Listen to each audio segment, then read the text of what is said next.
గురజాల నియోజకవర్గ శాసనసభ్యులు గౌరవనీయులు మాన్యశ్రీ ఎరపతినేని శ్రీనివాసరావు గారి ఆదేశాల మేరకు తెలుగుదేశం పార్టీ 22వ వార్డు మాజీ కౌన్సిలర్ పరితి కాంతారావు, క్లస్టర్ ఇన్ఛార్జు పిల్లి చెన్నారావు, 19వ వార్డు ఇన్ఛార్జు ఐతం పెద్ద మాణిక్యరావు గారి ఆధ్వర్యంలో భారత రాజ్యాంగ పితామహుడు, సంఘ సంస్కర్త, భారతరత్న డాక్టర్ భీమ్రావ్ అంబేద్కర్ గారి 134వ జయంతి సందర్భంగా పిడుగురాళ్ల పట్టణంలో జాన్పాడ్ రోడ్లోని 7 రోడ్ల సెంటర్ నందు డాక్టర్ బిఆర్ అంబేద్కర్ గారి చిత్రపటానికి పూలమాలలు వేసి 1000 మంది ప్రజలకి అన్నదానం చేయడం జరిగింది.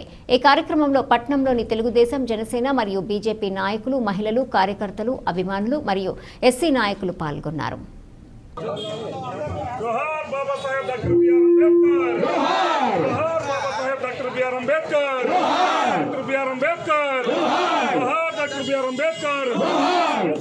గారు ఎంత పాటుపడ్డారో మనం అందరూ తెలుసుకోవాల్సిన అవసరం ఉంది.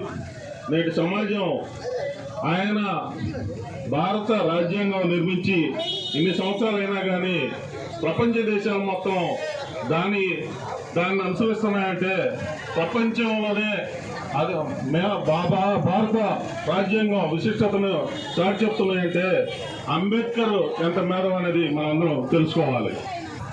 అంబేద్కర్ పుట్టినరోజుని నాలెడ్జ్ డేగా అభివర్ణించాయంటే ఆయన గొప్పతనాన్ని మనం అందరం స్మరించుకోవాలి.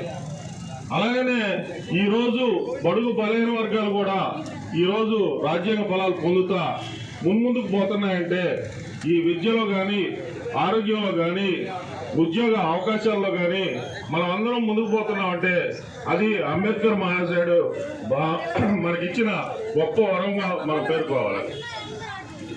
అన్న ఎన్టీ రామారావు గారు బడుగు బలహీన వర్గాల కోసం, ఆత్మగౌరవ నివారణ కోసం తెలుగుదేశం పార్టీని స్థాపించి ఈ వర్గాలకు ఎంతో మేలు చేస్తుంటే ఆయన తదనంతరం నారా చంద్రబాబు నాయుడు గారు కొనసాగిస్తున్నారు. ఏదైతే ఎస్సీ సంక్షేమం కోసం అనేక పథకాలు రూపొందించారు. దళితేజం చేసి ప్రతి ఒక్కరిని మనల్ని గౌరవించిన ఘనత కూడా తెలుగుదేశం పార్టీదేనని మనం తెలియజేసుకోవాలి.